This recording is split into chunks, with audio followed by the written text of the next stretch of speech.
계속 읽으실 말씀 에베소서 4장입니다. 에베소서 4장 17절부터 24절까지의 말씀을 함께 읽도록 하겠습니다. 그러므로 내가 이것을 말하며 주 안에서 증언하노니 이제부터 너희는 이방인이 그 마음에 허망한 것으로 행함같이 행하지 말라.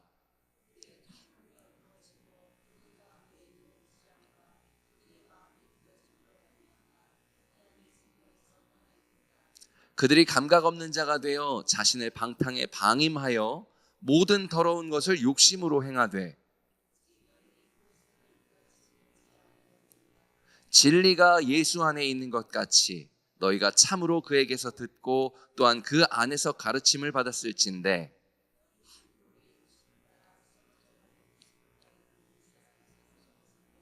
오직 너희의 심령이 새롭게 되어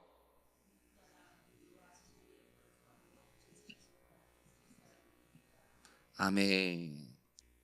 제가 계속해서 반복하고 있는 이유가 있습니다. 하나님께서 다시는 우리가 하나님으로부터 분리되지 않도록 그리스도를 통하여 하늘의 영역과 땅의 영역을 통합시키셨습니다. 우리가 하나님을 밀어내고 거부했음에도 불구하고 그런 반역자의 신분에서 상속자의 신분으로 옮겨주신 것이죠. 그야말로 무한한 사랑으로 우리를 환대하셨기 때문에, 용납하셨기 때문에 이 모든 일이 가능하게 된 것입니다. 긍휼이 풍성하신 하나님께서 우리를 지극히 사랑하시기에 하나님과 인류 사이를 가로막고 있는 공중권세 잡은 세력을 하나님께서 압도적으로 무력화시키시고 우리를 그 압제에서 구원하셨어요. 중요한 내용입니다. 우리 또한 불순종의 아들들처럼 공중권세 잡은 세력의 압제 속에서 서로 치열하게 경쟁하면서 자기 생존의 가능성, 곧 안정의 토대를 확보하고자 수고하고 애쓰는 삶을 살아야 했죠. 이렇게 모든 무거운 짐을 홀로 지기 때문에 우리도 힘을 추구할 수밖에 없었던 겁니다. 힘을 확보해야 생존할 수 있었을 테니까요. 중요하게 이 치열한 경쟁이 만들어낸 무자비한 폭력의 절정이 바로 십자가였습니다. 하나님께서 사랑과 평강의 왕으로서 이 땅에 보내신 메시아를 적극적으로 거부하고 저항하는 그 공중권세 잡은 세력에 의해서 인류는 마치 아담과 하와 때처럼 하나님을 인류의 일상으로부터 밀어내려고 했던 것이죠. 생명을 빼앗음으로써 말입니다. 그러나 긍휼이 풍성하신 하나님은, 반복한다는 얘기는 중요하다는 얘기겠죠. 긍휼이 풍성하신 하나님은 공중권세 잡은 세력에 의해 절정에 이른 이 폭력을 힘으로 굴복시키지 않으시고 오히려 무한한 사랑으로 그 모든 폭력을 다 받아내셨습니다. 하나님의 사랑은 조금도 훼손되거나 줄어들지 않고 오히려 인간의 모든 폭력이 전부 소진되어 버렸죠. 놀랍게도 이것이 하나님께서 공중권세 잡은 세력을 무력화시키신 방법이요, 이 사랑을 받아들인 자들에게 하나님은 진실로 영원토록 왕이 되시는 승리의 방식인 것입니다. 이렇게 하나님의 지극히 하신 사랑을 기쁨과 감사로 받아들인 자들이 그리스도 안에서 하나로 모인 공동체가 바로 교회입니다. 그래서 교회는 하나님께서 승리하셨음을 온 세상에 증언하는 하나님의 승리의 기념비인 것이죠. 하나님께서 이처럼 신실하신 사랑이라는 놀랍고 은혜로운 방식으로 공중권세 잡은 세력에게 압도적인 승리를 거두시고 이제 공중권세 잡은 세력에 의해 갈라졌던 하나님과 인류의 관계는 그리스도를 통해 다시 하나가 되었습니다. 이것이 하나님께서 우리를 사랑하시기 때문에 이루신 아주 핵심적인 사건입니다. 하나님께서 그리스도를 통하여 인류와 하나님 사이를 회복하신 일을 두고 새 창조라고 제가 말씀드리기도 했죠. 이렇게 하나님과 인간의 틀어진, 궤도 이탈된 하나님과 인간 사이의 관계를 바르게 하셨기 때문이에요. 새롭게 하셨기 때문입니다. 인간의 반역으로 깨어진 원래 창조의 관계를 하나님께서 새롭게 하셨다, 이런 의미에서 새 창조인 겁니다. 그러니까 모든 걸 다 쓸어버리고 새로 창조하면 그거는 새 창조가 아니라 재창조예요. 그러니까 새 창조는 다 쓸어버리는 게 아닙니다. 그 원래 있었던 친밀한 관계로 다시 회복하신 걸 새 창조라고 하는 거예요. 하나님의 지극하신 사랑의 실체를 두 눈으로 똑똑히 보고 깨달아 알고 이렇게 분명히 알게 됨으로써 적극적으로 받아들이고 따르는 자들은 새 창조의 새 인류 공동체로서 사랑으로 서로 화목함이라는 새 창조의 방식을 따라 살아갑니다.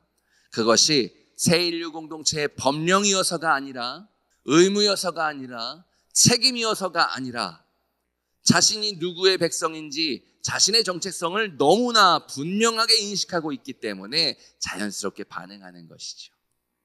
우리가 한국인이기 때문에 아주 자연스럽게 한국인의 정서를 따라 사는 것처럼 말입니다.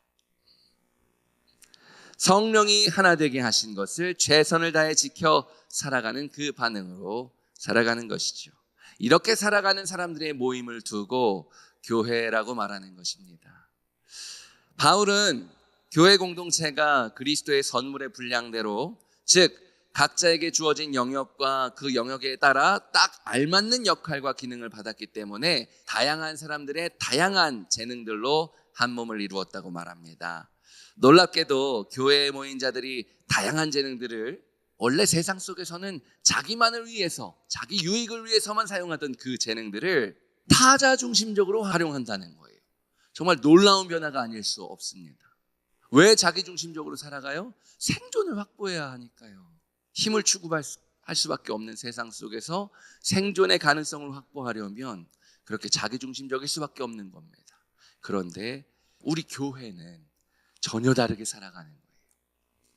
하나님의 아들을 믿는 것과 아는 일에, 하나님의 아들을 믿는 것 그리고 하나님의 아들을 아는 것에 하나가 되어서 그리스도의 충만하신 사랑 안에 지속적으로 거함으로써 오직 그 사랑 안에서 참된 것을 행하는 새 창조의 방식으로 살아가는 것이죠. 그것이 타자 중심적으로 살아가는 삶의 의미입니다. 오늘 본문에서 바울은 그러므로로 시작합니다. 자, 그러므로는 앞에 쭉 전개됐던 내용하고 이어지는 내용이란 뜻이에요. 그러므로 이제 이렇게 힘을 추구하며 경쟁적이고 압제적으로 다양한 재능들을 자기 자신만의 유익을 위해 활용하던 이기적이고 폭력적인 옛사람의 방식을 따르지 말라고 권면하고 있어요. 옛사람의 방식, 어떤 방식이라고요? 이기적이고 폭력적인 방식, 힘을 추구하는 방식, 치열한 경쟁 속에서 자기 생존만 확보하려고 이웃을 짓밟는 방식, 그렇게 자기 안정의 토대를 확보하기 위해서라면 수단과 방법을 가리지 않고 친구, 심지어 형제까지도, 가족까지도 거리낌 없이 짓밟는 방식, 그것이 바로 옛사람의 방식입니다. 그러니까 바울의 이 권면이 얼마나 당연한 거냐면요, 이미 시궁창에서 건짐을 받아서 안식처로 옮겨졌으니 다시는 시궁창으로 돌아가지 말라는 아주 당연한 권면인 거예요. 시궁창인 거 알고 안식처인 거 알면 누가 시궁창으로 돌아가요? 아는 사람은 안 돌아갑니다. 돌아갈 수가 없어요. 이전으로 못 돌아가는 겁니다. 우리가 대한민국이 해방되었다는 사실을 분명히 인식하잖아요. 그러면 장유한이 낙가무라로 다시 살겠냐고요? 아니에요. 이전처럼 못 삽니다. 옛사람의 방식이란 기본적으로 예수의 지극하신 사랑이 아니라 마음의 공허함 안에 거하는 것입니다. 그래서 만족이 없어서 끊임없이 욕심의 노예가 되어버리죠. 그럼에도 불구하고 옛사람의 방식으로 살아가는 자들이 그 옛 방식을 선택하는 이유는요, 그들의 총명이 어두워져서 무지하고 완악한 가운데 하나님의 생명으로부터 떠났기 때문입니다. 따라서 그들은 자각도 없고 감각도 없어서 방탕함에 자신을 그냥 넘겨줘 버리고 모든 부정한 것을 탐욕스럽게 행하게 되는 것이죠. 그러나 여러분, 성도들은요, 예수 안에 있는 그 신실하심을 따라서 그에게서 듣고 그 안에서 가르침을 받았습니다. 따라서 욕심의 속임수에 빠져서 지금도 지속적으로 파괴되고 있는, 현재 진행형이에요. 지속적으로 파괴되고 있는 이전의 삶의 방식을 버리는 것이 마땅한 거죠. 옛사람의 방식은 예수께서 십자가 죽음과 부활로 승리하심으로써 그때 이미 이 코어, 허리가 꺾여버린 거고요. 지금은 잔존 세력이 남은 겁니다. 근데 그 잔존 세력마저도 계속해서 지속적으로 파괴되고 있는 거예요. 하나님의 사랑의 다스림으로 말이죠. 우리 교회가 사랑의 공동체로서 세상에 하나님의 사랑의 빛을 비추는 만큼, 우리가 사랑으로 살아가는 만큼 그 공중권세 잡은 세력이 지속적으로 파괴되고 있는 겁니다. 너희의 영이 지속적으로 새롭게 됨을 받아 올바름과 그리고 신실함이라는 거룩함으로 지으심을 받은 그 새 사람을 입기 위해서 다르게 살아가는 것이죠. 이전의 삶의 방식을 버리는 이유는 새 사람을 입기 위해서인 겁니다. 이전의 삶의 방식을 버리지 않는 이상 새 사람을 입는 일은 불가능한 거예요. 물론 이것은 우리가 애써서 벗어버려야지 이걸로 가능한 일이 아니라는 거 제가 계속 말씀드렸습니다. 새 시대가 왔으면 우리가 분명히 인식해야 버릴 수 있는 거예요. 그래서 여러분, 오늘 본문에서 중요한 것은 너희의 영이 성령으로 새롭게 되는 것입니다. 몇 절인가요? 23절입니다. 지속적으로 말이에요. 이것도 현재 진행형이에요. 지속적으로 우리의 영이 성령으로 새롭게 된다는 얘기예요. 그래서 여러분, 일상이 정말 중요합니다. 날마다 새 창조의 방식을 입어야 하기 때문이죠. 바울이 에베소 성도들을 위해서 그래서 이렇게 기도한 거예요. 다 같이 1장 17절부터 19절까지를 함께 읽겠습니다. 시작. 우리 주 예수 그리스도의 하나님, 영광의 아버지께서 지혜와 계시의 영을 너희에게 주사 하나님을 알게 하시고 너희 마음의 눈을 밝히사 그의 부르심의 소망이 무엇이며 성도 안에서 그 기업의 영광의 풍성함이 무엇이며 그 힘의 위력으로 역사하심을 따라 믿는 우리에게 베푸신 능력의 지극히 크심이 어떠한 것을 너희로 알게 하시기를 구하노라. 바울의 간절한 기도를 아주 축약해서 얘기하면 이 기도인 거예요. 날마다 새 창조의 방식을 따라 새 인류 공동체로 살아가는 삶은 근본적으로 지혜와 계시의 영을 통해 하나님을 알므로써 구현됩니다. 알아야 구현되는 거예요.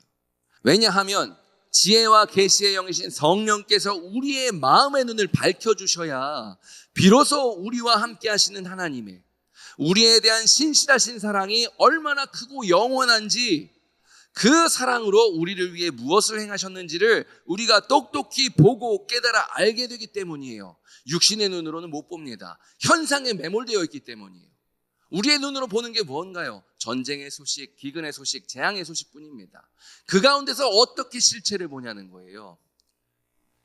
성령께서 날마다 우리의 영을 새롭게 하시고 우리의 마음의 눈을 밝혀주셔서 그래서 그 실체를 볼 수 있는 겁니다. 하나님께서 다스리신다는 하나님 나라의 실체를 보게 되는 것이죠. 그 신앙의 눈을 성령께서 열어주셔야 비로소 우리가 절망적인 현상으로 가득한 가운데서도 하나님께서 사랑으로 다스리신다는 소망 가득한 실체를 분명하게 알게 되는 것입니다. 그렇기 때문에 저는 오늘도 여러분들을 위해서 간절히 기도합니다.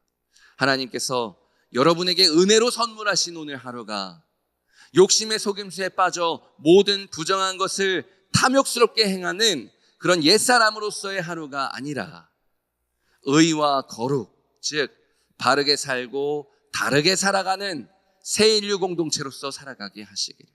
어떤 게 바른 건가요? 도덕적으로, 윤리적으로 바른 거요? 아니요. 하나님의 질서에 의해서 바른 것. 근데 여러분, 하나님의 질서에 의해서 바르게 살아가잖아요. 도덕적으로, 윤리적으로도 바르게 됩니다. 도덕적이고 윤리적인 건 하나님 나라의 질서에 포함되는 거예요. 일부입니다. 그보다 훨씬 더 큰 바름이라는 거예요. 뭐가 다른가요? 이방신으로 대변되는 힘과 폭력의 질서, 그것과 다르게 살아가는 거예요. 이렇게 바르게 살고 다르게 살아가는 새1 공동체의 삶인 것이죠. 그리하여 여러분의 모든 일상이 하나님의 승리의 기념비가 되게 하시기를 주님의 이름으로 간절히 축복합니다. 함께 기도하시겠습니다.